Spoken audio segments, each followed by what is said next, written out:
اللہ تبارک و تعالیٰ نے اس کو پوشیدہ اس لیے رکھا تاکہ اس کی تلاش میں، اس کی جستجو میں لوگ جو ہیں وہ صرف ایک رات پر بھروسہ کر کے نہ بیٹھیں، بلکہ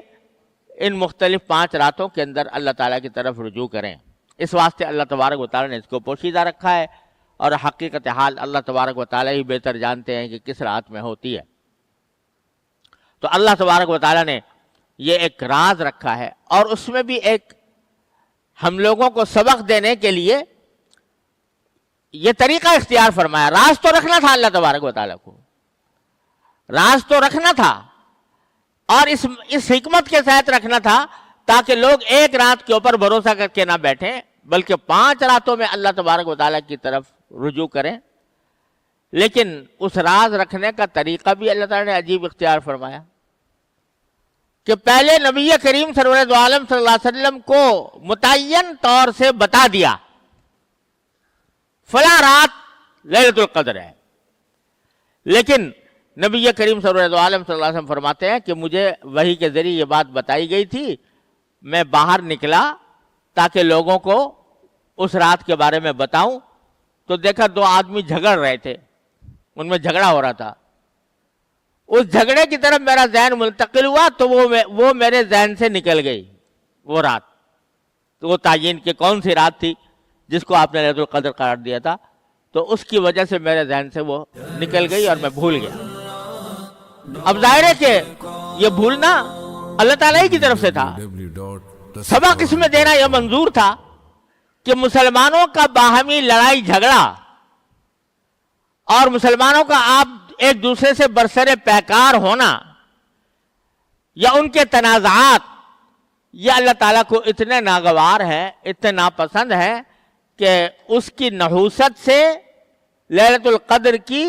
متعین تاریخ نبی کریم صلی اللہ علیہ وسلم سے بھلا دی گئی۔ تو سبق یہ دینا ہے کہ دیکھو مسلمانوں کے باہمی لڑائی جھگڑے یہ ایسی چیز ہے کہ اس سے اتنی قیمتی بات جس سے وہ ساری زندگی فائدہ اٹھا سکتے تھے وہ بھلا دی گئی۔ تو راز تو رکھنا تھا، لیکن طریقہ اس کا اللہ تعالیٰ نے یہ اختیار فرمایا کہ پہلے بتا دیا اور بتانے کے بعد لڑائی جھگڑے کے نتیجے میں بھلا بھی دیا۔ ورنہ نبی کریم صلی اللہ علیہ وسلم کبھی کو جو وحی کی بات آتی تھی کبھی بھولتے نہیں تھے، وہی بات بھلائی جاتی تھی جس کو منسوخ کرنا ہوتا تھا۔ تو آپ کو جو بلایا گیا یہ اس خاص واقعے کا سبق دینے کے لیے کہ اے مسلمانوں، آپس کے لڑائی جھگڑوں سے جتنا ہو سکے اپنے آپ کو بچاؤ، یہ بڑی منحوس چیز ہے،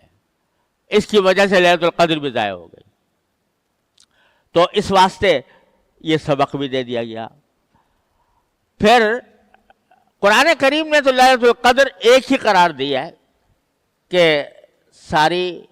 راتوں میں رمضان کے اندر آخری عشرے میں طاق راتوں میں ایک رات ہوتی ہے۔ کیا ہوتا ہے اس میں؟ اللہ تبارک و تعالیٰ کے طرف سے کیا کیا برکتیں نازل ہوتی ہیں، کیا کیا انوار نازل ہوتے ہیں، ان کا ہم پوری طرح ادراک بھی نہیں کر سکتے، لیکن فرمایا کہ اس میں ملائکہ اور روح قدس لے کر آتے ہیں، من کل امر، اللہ تعالیٰ کا ہر امر لے کر آتے ہیں۔ ہر امر لے کر آنے کے معنی یہ ہے کہ سال بھر میں جتنے واقعات اللہ تعالیٰ نے مقدر کر رکھے ہیں کہ فلاں شخص زندہ ہوگا، فلاں پیدا ہوگا، فلاں کا انتقال ہوگا، فلاں کو اتنا رزق دیا جائے گا، فلاں کو کے ساتھ یہ بیماریاں ہوں گی، فلاں صحت مند ہوگا، وغیرہ وغیرہ، جتنی اللہ تعالیٰ نے کسی انسانوں کے لیے تقدیر مقرر کر رکھی ہے، تو وہ ظاہر ہے کہ ان کاموں کو اللہ تعالیٰ ملائکہ کے ذریعے انجام دلواتے ہیں۔ تو اس رات میں ملائکہ کو سال بھر کے ہونے والے اعمال سپرد کیے جاتے ہیں کہ اس سال میں تمہیں یہ کام کرنے ہیں۔ من کل امر کا مطلب یہ ہے کہ ہر امر لے کر اللہ تبارک و تعالیٰ کا، یعنی ہر حکم لے کر وہ نازل ہوتے ہیں، اور اسی رات کو اللہ تعالیٰ نے اس کام کے لیے منتخب فرمایا ہے کہ اس رات میں ملائکہ کو ان کی ڈیوٹیاں سپرد کر دی جاتی ہیں کہ تمہیں اس سال میں فلاں فلاں کام انجام دینے ہیں۔ تو اس واسطے بھی یہ رات اہمیت رکھتی ہے کہ اس میں اگر آدمی اللہ تبارک و تعالیٰ سے دعا کرے